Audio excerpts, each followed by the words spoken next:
All right. Welcome to Jesus TV. Jesus has sponsored this, and actually, he's directing this. And unfortunately, we're mortals, so we're not going to do it right. So that's one thing you can count on with mortals is they won't do it right. But Jesus, he's a good at suffering, so he says, "Suffer it to be so for now." And so, if you find yourself being not a good parent, understand that's normal. You are probably not a good parent because you are, it's called being human hindered. We are all human hindered. Unfortunately, I was sent down here with a cross that I have to bear. You know what the cross is? We all wake up with our bodies, our human bodies. So that's the cross. We have to carry your cross. Everyone will carry the cross, whether they call it a cross. That's between them and Jesus. But when I wake up in the morning, that's one of the things Jesus told me. He says, make the sign of a cross with your body. So my outstretched arms, my long body makes the form of a cross. And then he informed me, he said, do you see how you carry a cross? And I'm like, yeah, it's awkward. It's heavy. And it's getting heavier. So he's like, well, if you just learn to eat less. And I'm like, yeah, but that would require me to give up my sins. I'd have to give it to you, Jesus, which I have done. So hallelujah. We're on that path of weight loss. And he tells me when we're going to lose weight, he says it's going to happen soon, which if you watch The Chosen, you know, that's kind of a joke, a running joke, because what that means could mean like, Greg, when you hit 80 years old, you're going to be a skinny guy. All right, enough about my weight loss, but that was introducing the concept of the cross that we all bear. Christians then look at mortal life as a great opportunity to pattern after Jesus, because he also was hugely human hindered. He was a God of the Old Testament, the New Testament, and here he came down into one of these mortal flesh, and then he had to suffer like we suffer. But that's good because then he understands. All right, enough of that. Anybody got any other topics or response to that? You can tell us what you're doing too, Emily, because she explained that before we started the thing. Yeah. This is my son Jason. Wave hi, Jason. We are just trying to make some of our own paint and pigment, and that's because I don't know if you guys can. So if you can see on here, the mud I did last time, it looked really nice and dark, and now it dried like all light, and I don't like that it dried so light. So then I was talking to some of my students, and then Jason and I were just researching. I'm like, I should just make my own paint, and then I can make it like. So now, as of like Friday, we were just like, let's research how to make paint. And it's like you grind your own stuff and you find your own dirt and you grind it up. The thing about pigment is that it's the reason why it's so expensive, because each color pigment or each type, you have to do it exactly right. Otherwise you're gonna end up with something that doesn't look like what it's supposed to be. Oh. Like for example, one pigment requires being heated to 1,000 degrees, but yeah, that is good. Yeah, but we're not trying to make like real pigment. We're just finding random stuff and we're just like grinding it up. And so these are some of the colors and things I already like. So we're just trying to grind up a bunch of different, like I guess right now it's just essentially just dust. Yeah, and we might grind up like this burnt wood here. Yeah, that's what we're gonna grind next. It's this piece of charcoal wood and just like grind it up to get like a black. I don't know.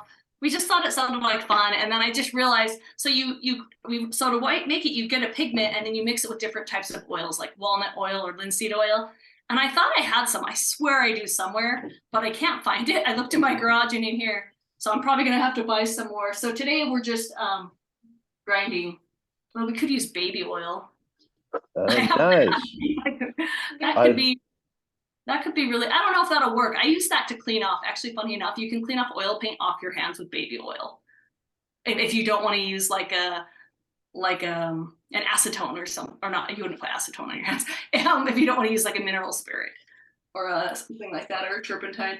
So today we're just grinding up some different stuff, or just right now, just because it sounded like fun. I like it, and I feel a parable coming on. So right, DIY it down to nothing, so there's no lumps and no rocks, and then you make it into something new. You could go somewhere with that. That's right. So a lot of times you get born into a family, and they go, "Here's your paint things," and you're like, that's not going to work for me. And you're going to have to make your own then. Good luck with that. And so that's kind of what, as you develop a personal relationship with Jesus, he's like, yeah, your hope is no longer in those paints you grew up with. Your hope is in me. And so let's go get some dirt and get it up to 1,000 degrees.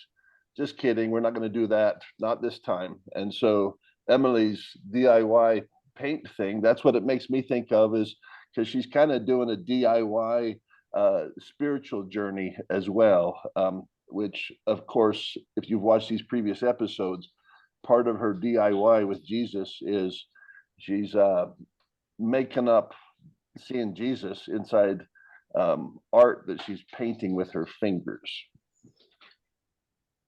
Yeah, for sure. And definitely, just so you guys understand what I'm trying to do. So like I sprayed this section with water. See, that's how dark I want it to be. That's Yeah. how dark it was Dark. last week. Yeah, that's right. Yeah. And so that's where I'm like really annoyed with it.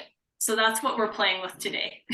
It's just And what's your job, Jason? Are you the grinder? he just came in here when I was talking to Jonathan on the phone and was just like, oh, you're grinding? I want to help grind paint. That's legit what happened. Oh, good. Well, we're glad that you're on Jesus TV. Yes. Jason loves to try to make stuff, and Jason loves Jesus too.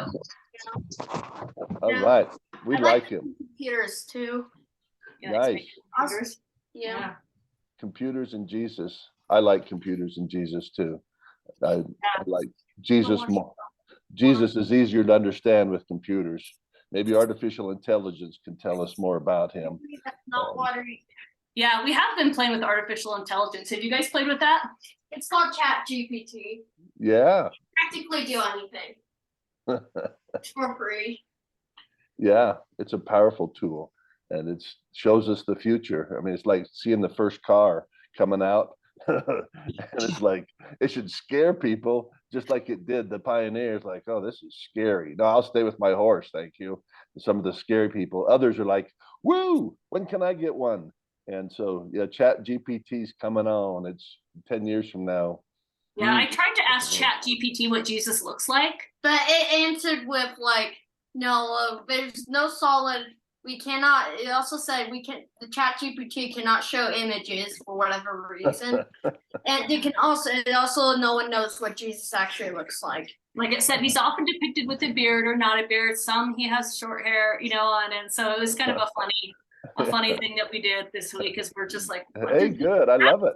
I guess there's different types of AI, and I've never used them. I was hoping it would create an image for me because I was just really curious what it would like mash up. And yeah, but it's Chat GPT. One of my other teachers at my work, I don't know if he's going to, but he was thinking about doing his PhD dissertation on like using Chat GPT as like a learning buddy. And so like as you ask it questions and it gives you answers, and then you dive deeper and deeper and deeper into things. Nice. And using it as something to give you feedback on what you're doing. And I thought it was kind of an interesting concept. And so that's something. I was using it to help me program, like fix errors and stuff. Oh, and how did it do that? Some commands like did it work? Yeah. Talk up here. He asked, how did it do that? What? How did it do that? Did it do it I well? don't know how Chat GPT works is they use algorithms. I don't know what one of them's called, but sadly it can't tell me what, like the rest of it, because it says it's not programmed to tell me like how the algorithms work. Oh, it can't tell you how it works. Yeah, because that kind of makes sense, because before someone else will figure out do the same thing. Yeah. AI thing. That's right. So it's a selfish AI. That's understandable. It's understandable. It's pretty advanced. That's right. Yeah. That's well, that's it touches my heart that you asked it Jesus questions. That sounds like what my people would do. The Jesus people, like, how can we use this Chat GPT? I don't know. Let's ask him what Jesus is like. So let's ask him what Jesus is like and what he can find for us. Yeah, that's right. And so it was interesting. It didn't tell me anything new. Although I've Googled that question before, and there was a researcher, I don't remember their name, but they were using like, this is before I started watching The Chosen. This is probably like, it's probably like 3 or 4 years ago. And the researcher, anyway, she came up with a version of what she thought Jesus would look like based on like the time period and like the culture. And it was a guy with like curly hair, you know, and like really dark skin. And then she talks a lot about the clothing, which The Chosen does a lot of, where it's like they wear the short clothing, like they didn't wear like really long. It's hot, and you don't usually wear like really long robes. Like, but Peter on The Chosen, I'm always like, oh, that robe is just a little bit short, you know. Right. Yeah. And so it's been interesting, you know, and that's actually something I appreciate about The Chosen is I feel like they tried to show a lot of the people perhaps what the culture Yeah. would be. Oh yeah. And That's fun. That's funny because I thought just the opposite. really, what did you think? Well, there were a few things. I actually really enjoy many episodes of The Chosen. There's a few that are kind of clunky, but and there's a few that I found myself going, I don't think it was like that. But there were a few cultural things that I was like, why are you making it like it is today? Like, why are you trying to like you're trying to be really relatable, but I thought the whole idea was to give a picture of what it was. But the truth is, I heard an interview and it sounded like Dallas was kind of trying to do something in the middle, and that's fine.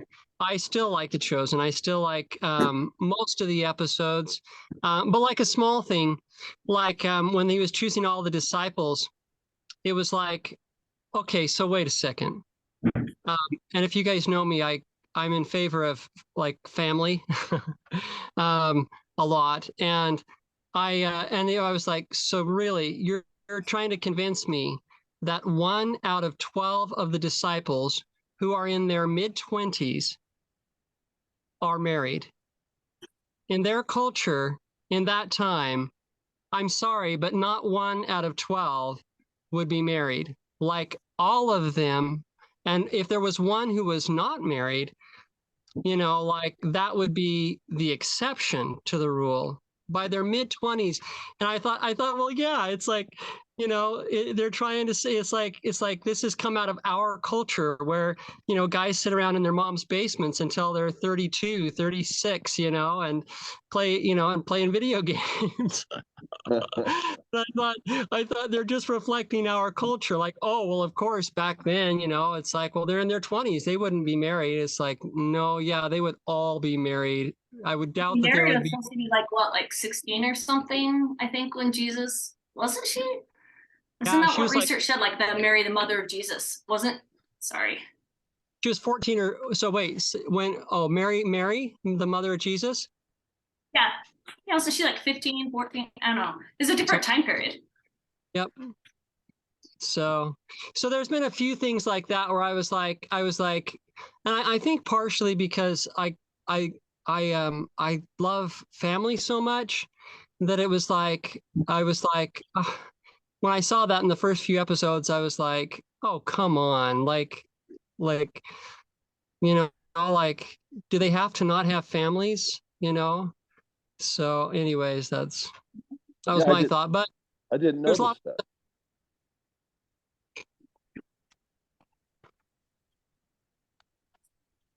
that. I commented to my wife, I said last night, I said, if I could only have one movie or one television program with all its episodes, and I had to be on a desert island, I said, it would be The Chosen. I'm pretty sure it'd be The Chosen. That's what I would go with.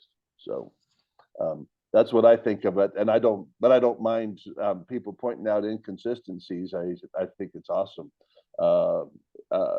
And it's but yeah, I can see what you're saying, and I think that's valid, and I think there's lots of other valid things that you could put there, just like my brother, when he looks at Star Wars, oh, you're hearing all these sounds, you wouldn't hear sounds in space. And I'm like, well, you enjoy your Star Wars, your critical Star Wars. I'm going to surrender to my disbelief, and yeah, and I'm going to believe, and so ignorance is bliss sometimes. But my wife is a close watcher too, so she'll notice if it ties been adjusted or something from the scene to scene.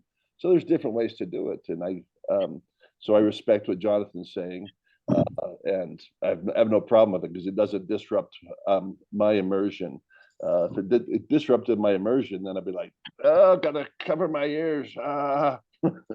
And Yeah, I ahead. love it. I actually hadn't even thought about the fact that they were. I mean, you mention it now, and I'm like, oh yeah, they probably really were married and had families and stuff.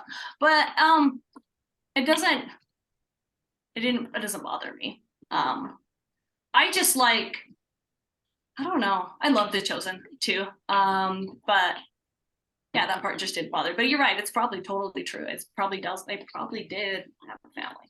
Like, most definitely. It would have been like 1 out of 10 did not have a family, you know? Yeah, and Mary's portrayed as being a harlot, a whore. That's not scriptural. She did have seven demons inside of her, or whatever. That's scriptural. And I thought, oh, okay, I didn't know that, but I don't care. It's just like creative license, because like you started out, what did Jesus really look like? So we have, well, let's go with this, and like that doesn't seem to bother people until it does bother them. Like, oh, I want the real Jesus. Well, good luck with that. Ask Chat GPT, ask millions of authorities. You're still going to have to grab and say, well, I think he's like this. Well, good. And so as an individuals, that's really what my own personal experience with Jesus, how I think of him now. I know it's very personal and it's wrong. Like, Greg, it's wrong. Okay, well, then do it right. Okay, well, what is that?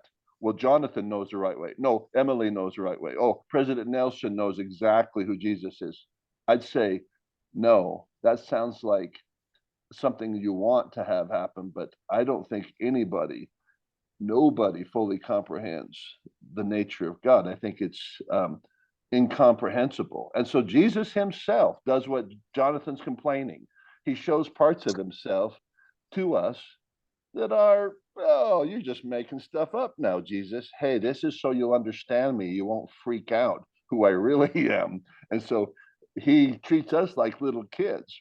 So there's Jonathan kind of like, oh, they're not doing this right. Well, I guarantee you that Jonathan's conception of Christ is probably skewed, but kindly so, that his tender feelings about who Jesus is, and I know mine is. It's like, but Jesus allows that. What do you think about that, Jonathan? You see what I'm saying? That every mortal, whether it's how Jesus looks or how he interacts with them, Jesus accommodates their understanding and so forth. And thus, he's taking the same creative license in a way that Dallas Jenkins is. Can you respond to that? Yeah, so I think you're right in the sense that well, and it's that way with our own children as well. It's like, you think about what you thought about your parents when you were, well, think of your earliest memories. They are almost like a God figure at first. They can do no wrong. They have they're perfect in every way. But beyond that, like they're semi lies, or not necessarily lies, but things that parents allow children to believe, which are not completely accurate until the child progresses and over time can understand. The whole reproductive thing is one of those things. It's like a lot of children don't believe it when they're actually told how it all works, and you don't blame them. It's rather strange. And so it's that way. And I think it's like there's two sides to it. And yeah, so a couple thoughts with that. I'll try to make them brief. I'm going to kind of roll through them as quickly as I can. The one thought that I have when you're going through, I actually have to, the only way that I can watch a movie is if I choose to be partially blind. For some reason, I have my mind is, I pick out in particulars and I notice things that are out of place.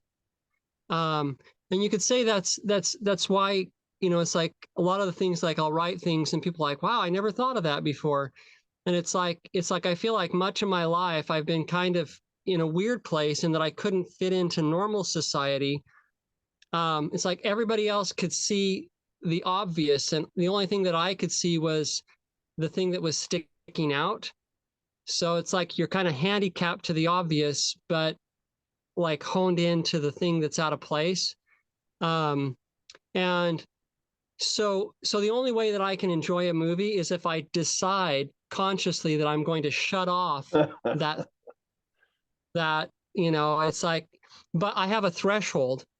Like if you present me a character that's not believable, if you tried to convince me of a romance that didn't happen, it's like all of a sudden they're kissing and it's like, where did that come from? Like you didn't sell me on the romance. It didn't happen. You didn't take all the steps you needed to. It's like I have a threshold and then it's like, oh, this is garbage. And I want to shut it off. Well, it's not just garbage on like, that maybe it's smutty or not smutty. What's the word? It's inappropriate, but just like, it's just, why didn't you take the time to do it right and convince me that, that the story, so the story follows a certain, and so it's like two sides of a coin. And that's what I think I'll make my last comment is that it's like, I think the reason that so often we haven't understood God is because there's like these two sides. On the one hand, he's this loving God who is like willing to meet you where you're at. And that's like almost like the gospel of the Son, right? Like Jesus will come and meet you wherever you're at, as long as you want Jesus and you want the truth. It's like if you're just out there, doing your own thing and you don't want God, well, then he's not going to bother you. But if you're wanting to move upward, he'll come meet you where you're at. And then there's the flip side, and that's like the Father, right? And there's this idea that it's like the mercy comes through the Son, but the Father, it's like, is this justice thing. It's like this impossibly high standard. That it's like, you read the scriptures and it's like, you can get pretty depressed, because it's like, there's I think it's a Doctrine and Covenants quote, commandments, not a few, and that's why we need the Son, is because we need, it's like there's too much to do. And we need somebody to come in and give us, like the child, that you give a little task or a little truth that they can understand. That's what I think Christ does for us, is that, and that spirit of mercy is that it meets us where we're at. On the other hand, so this is the last thing I'll say, is that if you want to know God, if you're like looking around and you're like, oh my goodness, I'm missing something. I need, it's like something's wrong with my framework. Well, then plan for it to be a little bit difficult, because like what you're really asking for is you're asking him to come in and start pointing out to you all of those things, all those little things, that it's like you really want to, like, it's like the Father who that he's got a son, and the son says, it would be easy, you got it easy, Dad. It's like, like I have to go to school and do all these things and you've got it easy, and then the father's like, all right, well, now you're 18. Now you can go out on your own and try to make your own rent, try to make your own thing, try to do your own thing. And it's like, and the son learns really quickly that it's like, I didn't know my dad.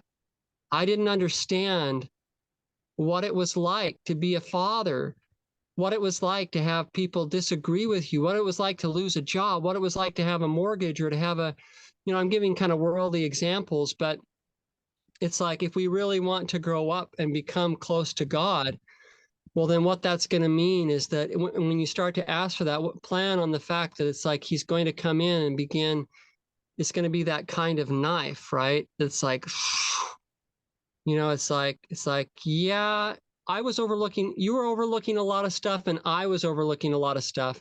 And piece by piece, we're going to start not overlooking this stuff because you want to be like me. So, and you want to know me? You really want to know me? I don't think you want to know me. That's why I think it's like we have to pray for a while before he really takes us up on the offer. It's like we really have to want to know him because he's like, I don't think you really want to know what I'm really like. And and eventually, like when you can see that we're we really want it, and then he's like, okay, well, here we go. I'll turn it back. I love it. That's great. In fact, if it's okay, Emily, if you have any comments, but I want to read something that ties into that. Okay.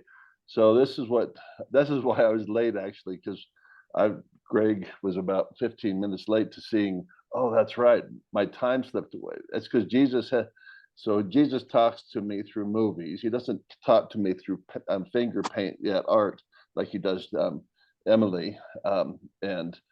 And her son Jason's getting trained to this. That's really cool, right in front of your eyes. How to find Jesus in mud that you're sloshing around. But he talks to me in movies, and so we script movies. So this is a movie that I don't know exactly. I called it Part 27.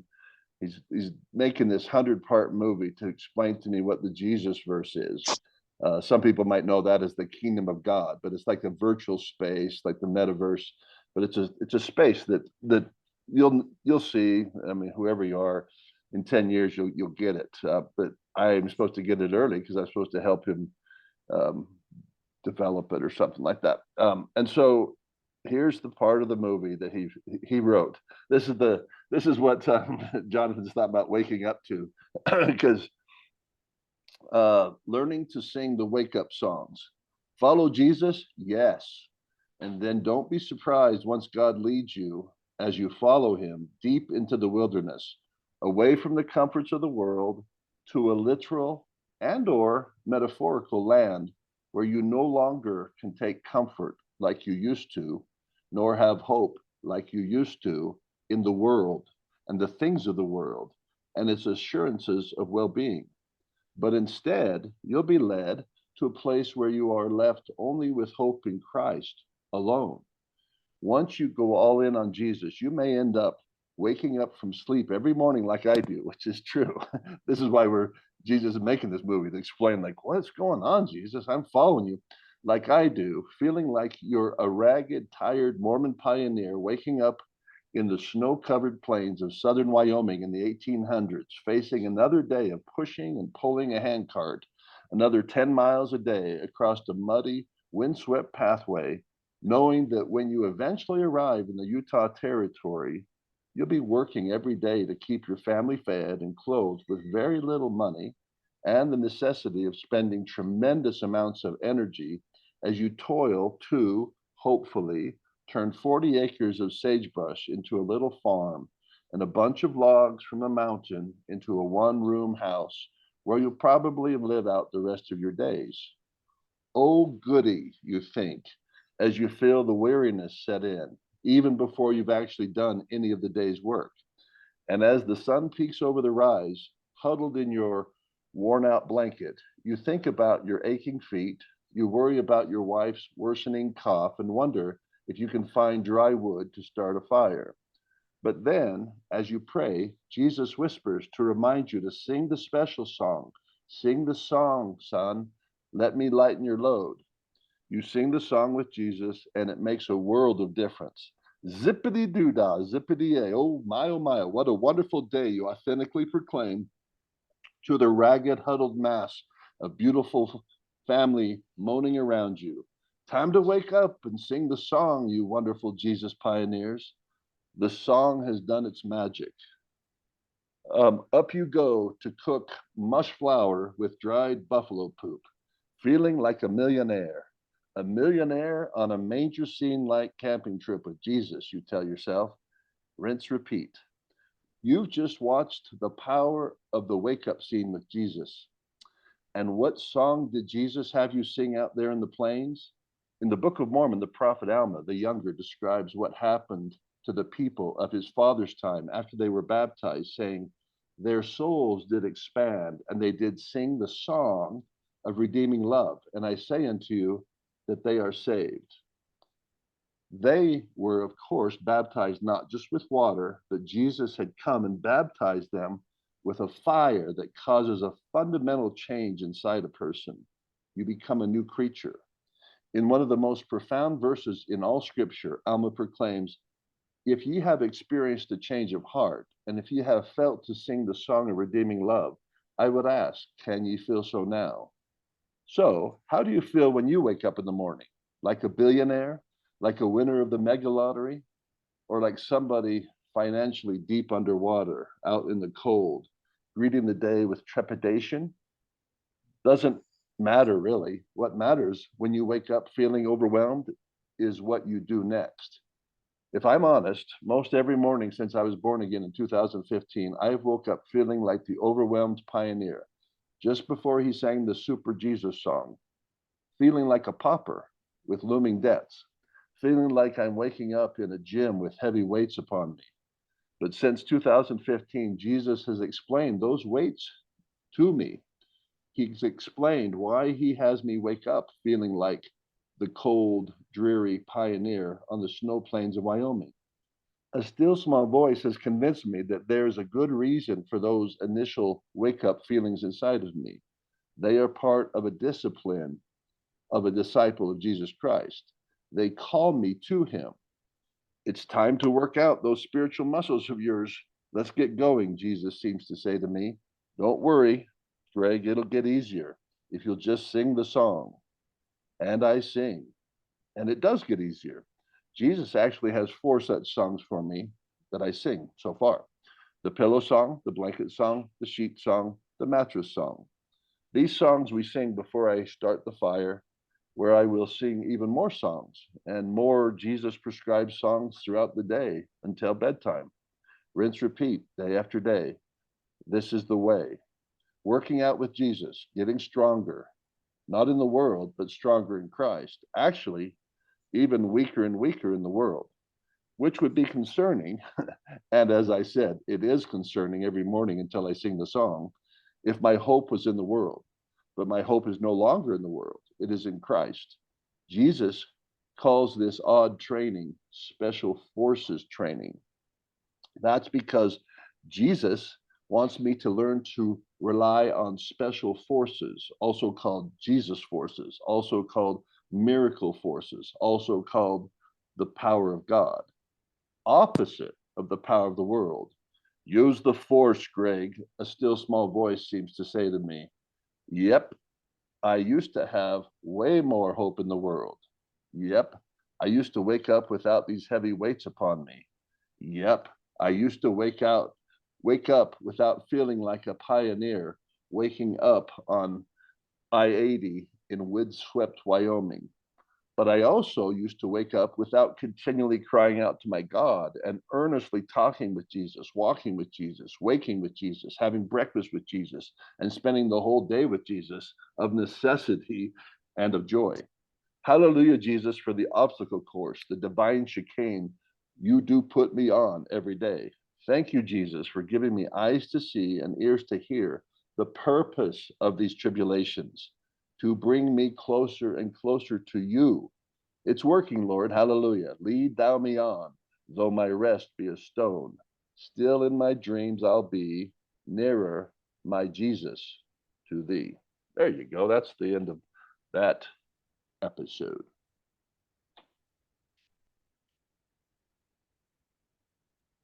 I'm gonna have to read that to catch it all. There were so many parts of it that I liked.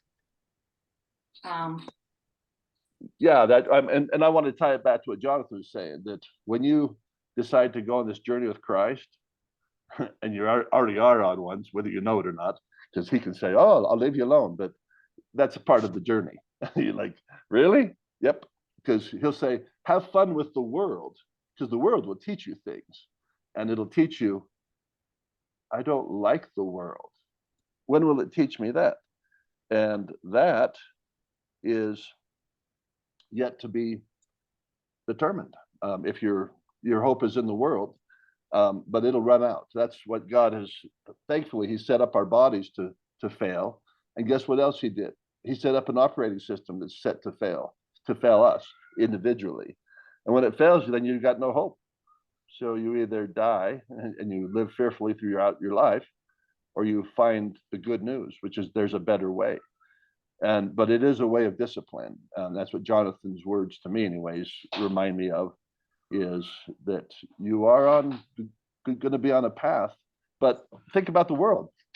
Is that easy? Because what he just described, kids realizing, wow, dad does a lot of work. No, everybody gets to work. I don't care if you're into Jesus or not into Jesus, you will suffer. You can go ahead and tell yourself stories, which is good, that help reduce the suffering. But for me, I've realized the world's stories won't comfort me enough. Like, no, they don't do it. I'm going to have special forces, if you will, something more powerful. And I know who set that up so that the world won't work for me, because I know that if I could, I would rely upon the world because it seems more comforting. It's a better lie. But Jesus is not a lie, and it's a sobering truth. Like, okay, so I have to keep your commandments in order to be close to you? About why? And he's like, in the world, don't you have to keep the commandments? The commandment is get up and work 8 hours a day. If you don't keep that commandment, you go see what happens. So the world has its own commandments, but it likes to say, well, those aren't commandments. But they're rules. You don't follow them. Just you can go find people who aren't following that rule. And if they don't got a lot of Jesus, they are in a bad place. They don't have Jesus, and they don't keep the commandments that they were taught in school. You wake up, you be responsible. We got this. God helps those who help themselves. Those are all antichrist phrases, by the way. They could be construed in a Christian way, but Jesus has told me self-sufficiency is a big, big lie. But it's one that can actually get you through okay in the world. You can tell yourself that lie for now. Jonathan and I both know that the earth's changing where that lie isn't going to work for you anymore. And that just came to Jonathan and I a little early. So anyways, you can read Jonathan's poems. Jesus has him telling Grimm's story tales in poetic form. Here's what's coming. And one of those is the truth is coming for you. What? So I like those because it's my experience too. It's like, wow, Jesus, you seem like somebody I should be afraid of. Really? And the answer is no, not at all. But there is that. There is opposition in all things. So Jesus is not just the lamb. No, he's that lion too. And I'm still getting used to that. So I talk about it like, oh, that's an uncomfortable truth, Jesus. But once you understand that, then you can start looking at your tribulations and go, maybe there's a kindness in this. Maybe I wouldn't turn to Christ this heavily unless I had a counterweight that I'm having to lift. I'm like, oh man, I got to get more something. It's either more alcohol, meth, or Jesus. Let's see. Let me see. Which one do I want? And Jesus goes, well, try whatever you want. I forbid the other two, but go ahead. You can try those. What kind of Jesus are you? You put all these alternatives. Yeah, go binge out on Fox News and MSNBC. See how that makes you feel. Worse. Now, try the Bible, try Jesus TV. Better. Oh, I think you're learning, aren't you, Greg? Yes. Can't you just take all these pains away? I will, and he does. So I don't want to scare anybody. He gives you periods of rest. So he does promise rest, but you left something out, Jesus. No, I didn't. It's in there. Take my yoke upon you. Which yoke is called what? A cross. Oh, that sounds ominous. Yes. Every day pick up the cross? Well, yeah, why wouldn't you? I did. And like, oh, okay. So anyhow, that's street preaching. It's like, tell it like it is, Greg, but I have to, because I'm trying to understand it myself. Like, why would this be the way, the Jesus way? Because it feels like I still got problems. But I go back to Zippity Doo-Dah. If you've seen those songs, you're like a slave still in Georgia or in Texas, picking cotton, yes. But when you sing those songs, how's that feel, Greg? I don't know. It makes the day go by better. I'm picking cotton, singing the songs. And I want to slit my wrist a lot less. No, I don't. I think I'm going to stay and do another day. Well, there you go. And with the hope that maybe someday he'll set me free. And then he tells me about the Underground Railroad. There's an Underground Railroad? Yeah, I don't call it that anymore, but it's called the Jesus Verse. Really? How do you get into the Jesus Verse? How do I get on that? And then he shows me. So that's what he's got me hooked on, is like, there's this other kingdom, hidden kingdom. And so he says, you have to build the railroad with me. So yes, Jesus has this Underground Railroad, and he's showing me how to tunnel. And okay, enough of that parable. I'll let you guys take over. That was too much fun, but I love thinking of that shadow side of Jesus, because it confirms, like, okay, so because I'm doing the work. I mean, I'm going big on Jesus, but Jesus, it's still hard. He's like, yep, okay, but is it easier with me? A lot easier, thank you. And what are you going to do? I'm going to tell everybody it's a lot easier with you. And what will they say? Shut up, Greg. We're just trying to do the most of them. Like, oh, that's true. And don't worry, they won't be watching this episode. Only the ones who are like, my weight is so heavy, I would put up with listening to Greg this long. And I'd listen to Jonathan, and I'd watch Emily paint with her fingers.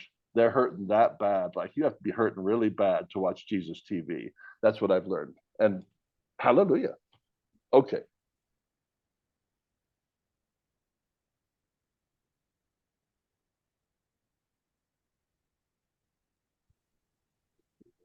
I'm trying to think what to say. There was just so much covered. I don't even. So I'm trying to think of, like, kind of what I taught with all of that is the idea that Jesus lets us learn from our own choices. And he lets you go through things so that you can learn. And you try something, like you said, you try something, you're like, well, that was a bad idea. Don't do that again. Hopefully you're able, like for me, I have to have a lot of bad ideas repeated. Like, there's so many things that I have done repeatedly that it's like, yeah, that was a bad idea. But I just keep doing it. And I try to get, what I'm trying to do is not like shame myself and be like, I'm a bad person, to be like, I made a bad choice. And I can make different choices. You know, like, I can't change the past. I can't change the choice, like, if I decided to stay up all night reading a book, I can't change at 3 a.m. that I was up that late, right? I can't change it. But I can decide to make different choices. Like, you know, is there a pattern that drives me to do that? Is there something else going on? And then I could make like a different choice. So that's something that I considered. That's all for me. I like it. I'm gonna have to go make a call real quick, so I'm gonna leave you guys to the mic, and you can tell us more about the painting you're doing. People who weren't here last week, maybe that's was my suggestion.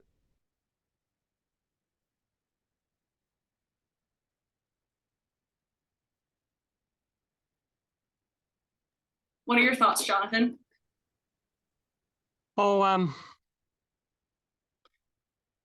do you want to, Greg was suggesting maybe you could say something about the painting and what you're doing now and what we did last week, because some people may not know. Okay, yeah. So, sorry, I got distracted because Jason asked me a question at that same moment. So, sorry, I got distracted.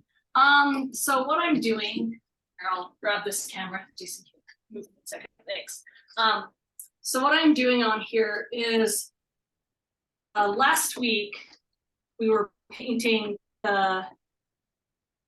We talked about the idea of being reborn and building on each other. And so I just was playing with mud, like dirt, paint of the earth, dirt of the earth, dust of the earth, however you want to say it. And I thought this kind of ended up looking like a mountain. And so, like, if you look really close, you can kind of see like some people. Let's see if you can see the person. Like, there's a person right here. They're very sketchy right now. I don't know if I'll do any more on them. Like, so here's somebody's head, and then here's their body. Here's like their hip and their leg, and then like they're stepping up. And there's a whole bunch of scribbles of different people in here. It's really hard to see any of them. I can't really tell what they are. And then at the very top, like this is like a profile of Jesus. And so I got this idea of just like, you know, that we're all working together to try to come to Jesus and through those different circumstances. Some of these people kind of look like they're in pain. Some are like reaching up. Some are just climbing on top of each other and shoving, you know, pushing others. And like, there's a whole lot of different feelings in there. So then so I don't plan these out, right? So the end of last week, I'm like, oh, it looks like a mountain, looks like a mountain range. I'm gonna make this look like a mountain range. So what I've been doing today is, so I really wanted to start adding some of the sky in there. So that's what I've started doing.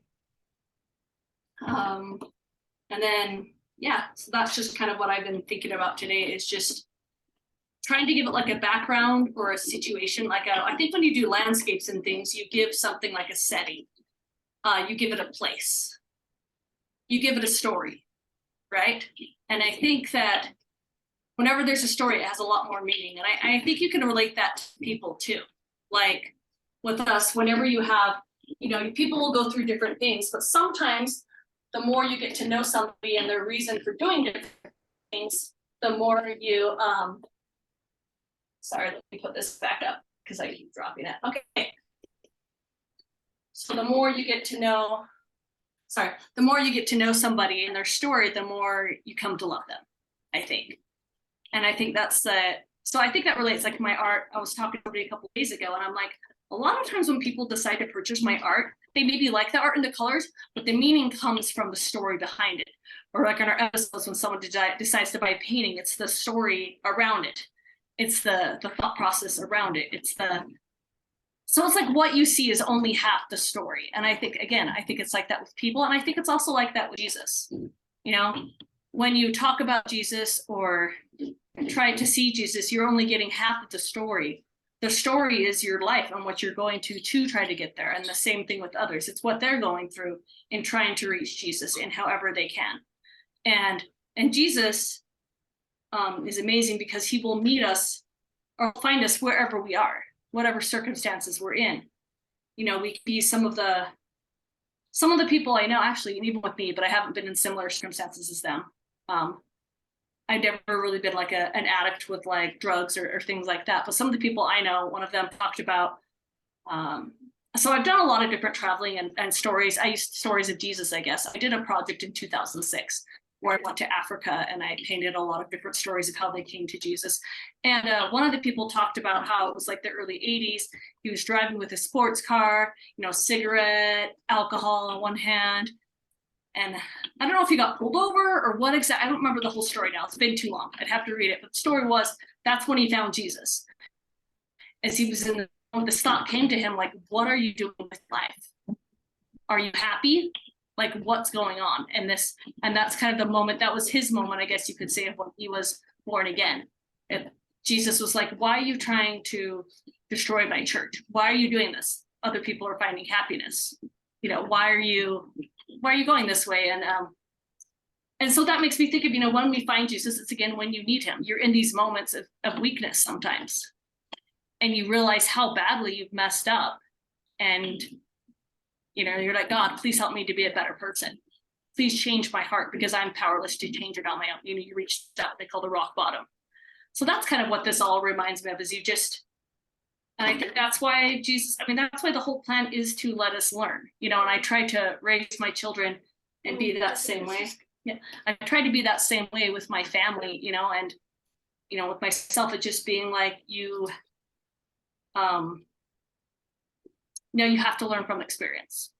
And even if I don't think something's a good idea, I have to try to let them learn. And hopefully you learn that lesson fast. And if you don't, you just, another favorite quote of mine from somebody from when I was a kid in church was, lessons will be repeated until learned.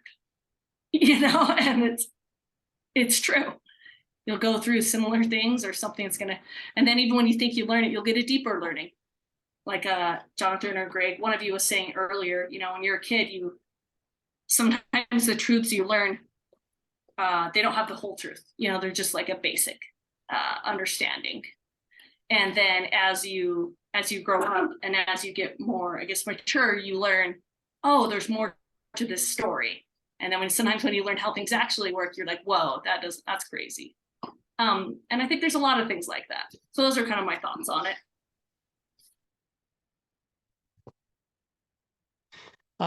So let's see. Huh. I'm going to go back a little bit. I think I've kind of lost it now. Greg, did you have something? Let me think for a minute. Yeah, that's fine. We can even have silent time. So when you think of it, just raise your hand. Um, so that um, understanding that we're down here to learn can be very merciful, because there's every human has had experiences where they've had to learn something, and um, all of them have had experiences with failure. And um, really, people who find success, when they're transparent, if they are transparent, they'll see the redeeming measure there is in failure. So some of the business books that you'll see, popular business books, they'll actually treat failure as like that's part of the process. Let's go fail. So Elon Musk, let's go blow up some rockets, because that's, you take the data and you learn from it. And he's like, okay, so what didn't work? What did work? Well, we got off the launch pad, but then it blew up. Okay, well, at least we know for the first few feet it works. But then what happened here? And they start taking note. And that's called becoming intentional or aware. There's many different things, that different frames, but I've come to, God has kind of settled my soul, because one of the things when I started getting closer to Jesus, I started caring about others, and I'd see their, going down the wrong way, and it's disturbing. And in fact, in the scriptures, there's prophets. It says they'd wet their pillows because they were just so disturbed by um, the sins of others, and they knew the heartache, and they were aware. And that is one of the things, as you get closer to Christ, I've noticed He'll soften your heart, and you'll start caring about people you're not related to, people that are, so you'll see a news article and your heart just bleeds for them. Now, some people are born that way, and that's called the gift of charity, if you have that. But I wasn't born with that. That wasn't at least my strength. I was born with some of it, but I was born with knowledge, key of knowledge. That's good. Gift of knowledge, so I could understand things. But can you feel it? And this is where Jesus has taken me. We're kind of leaving the land of thinking my way through life and feeling, because He says that's actually the most powerful part. Can you feel to sing the song of redeeming love? It's about feeling. Ultimately, He wants us to not just do something, but feel it. Like, I love you. You can tell Jesus because I'm keeping your commandments. Yeah, but do you feel that love? Do you love me like you're giddy about some girl, like you were in junior high? Well, no, not that. That's where I want you. I want you when you wake up, when you move through life. I see you, Jonathan. I want you to passionately love me. And that's why I have all those parables about, like, I'm like somebody you're married to. And when you're not paying attention to me, I want you to feel like, oh, Jesus really is not pleased because I'm not treating him like I should, a spouse that I love dearly. But hey, but I'm providing you food. Oh, why do you need my love? And so you can think a stoic Christian versus a Christian who's like bleeding heart, like, oh man, I just love Jesus. And He made it the first commandment. It's not like He didn't put that right in front of our eyes. Guess what the most important thing is? Jesus loving us? Nope. If He would have said that, He was already keeping that commandment. No, it's our commandment to keep. And He wanted to emphasize how important it is. We are to love Him with all our might, mind, and strength. We don't grow up in a society that says, how much do you love Jesus? But that'll change. We're in the Jesus movement. In the LDS church, it'll change. Others, they'll start asking you, how much do you love Jesus? Scale of 1 to 10 or scale of 1 to 100. I don't know if they'll do it that analytically, but that's what matters most. It's the first commandment. And it allows you, and it facilitates the second commandment. Because if you get enough Jesus in you, you can't help it. You'll start crying for people. They're not even your kin. You don't even know these people. Why am I crying? That's not you. That's Jesus. He cares. Then eventually it does become you. Go ahead, Jonathan. So it makes me think about that painting. You're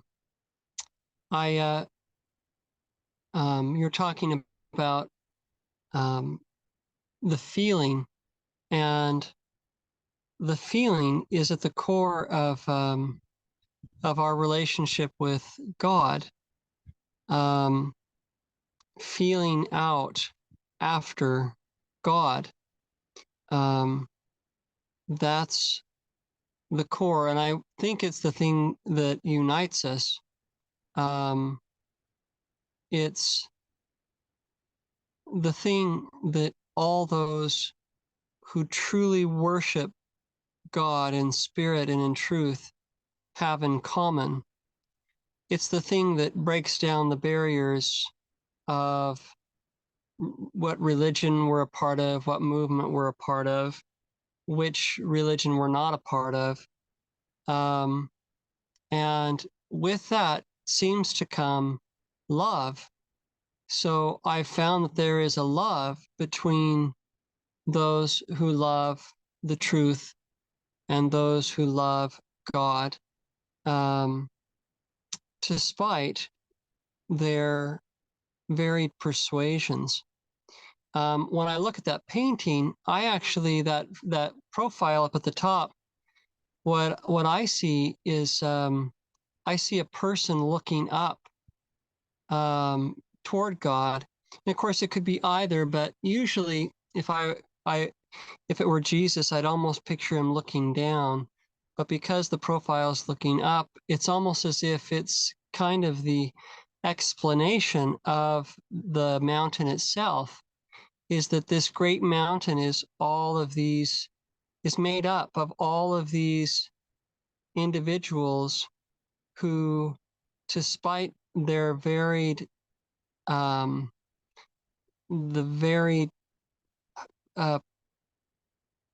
despite the fact that you'll notice as the mountain comes down, of course, it spreads out like a mountain does. And I wonder if that's the way that it is, that it spreads out. There's something about the tree of knowledge, or no, the tree of life, which sheds itself, which is the love of God, which sheds itself abroad in the hearts of men. So it's not a narrow focus, like I'm going to shine upon this one little place. It spreads out like the mountain does. It shines like a light does in all directions. So God's love is shining out in the hearts of all those that can receive it, and all those that are looking up toward God, like the profile is at the top of that mountain. So that's what I wanted to share. Yeah, I have a thing about that. You're right. So it is supposed to be like, you're right, usually maybe Jesus is looking down. But I don't tend to like to do Jesus that way. So it's supposed to be kind of like a profile of Jesus looking up.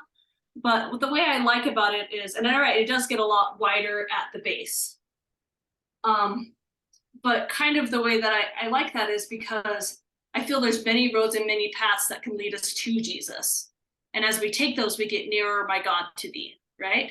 And then with Jesus, I like the idea that he's down here with us and he's helping us to come to his Father, to God, to Heavenly Father. And so that's why I put him down there with us. He's not down looking at us being like, come up. I feel like he's down there with us being like, hey, come on with me, I'm here with you. And so that's one of the reasons that I put him down there with, you could say, the mountain of people, I guess you could say, is it's, we're all trying to get there and we're trying to move up together, whether or not we know it, and something that someone says, way over here on this other mountain that maybe doesn't even seem related to us, there's going to be some other mountains here. Those can also kind of help us bring us up, whether or not that's person Christian or not. Like, I feel like I believe in finding that truth and that inspiration from everywhere, and it comes together to help you. I guess those are more of my thoughts. So I'll just interject that it's one thing. There's a phrase that you guys will probably recognize. All truth can be circumscribed into one whole. Right? So that's the idea, I think, is that it's one truth, which means Christ is one. It's like he's one thing. And where you find truth, you find Christ. So it's all one thing. Now that doesn't mean that we all believe the same things or that we all have flaws. There are inherent flaws within frameworks. But our job isn't to look out and find the flaws in somebody else's eye. We're not supposed to be looking for the mote in somebody else's eye. We're supposed to be looking at the beam in our own eye, right? So the idea is that what I find so much of in the world is everybody's looking across the alley, looking across the world, and they're focusing on what's wrong with which is fascinating because within the Christian community they call that apologetics. But there's two kinds of apologetics. There's the C.S. Lewis apologetics, where he's not trying to build up Christianity by tearing down other people. And then there's the other kind of apologetics where they say, come Wednesday night and we'll teach you about what to do when the Jehovah's Witnesses show up to your door and how to prove them wrong. Come Thursday night and we'll teach you what to do when the Mormons come to your door and what to tell them to prove them wrong. It's not a beam in the other's eye sort of a thing. It's the Spirit of Christ. I think the Spirit of Christ, and perhaps you're right there, he's doing this with us. The Spirit of Christ is the spirit of looking for the mote in our own eye. It's a spirit of humility and meekness and love. So.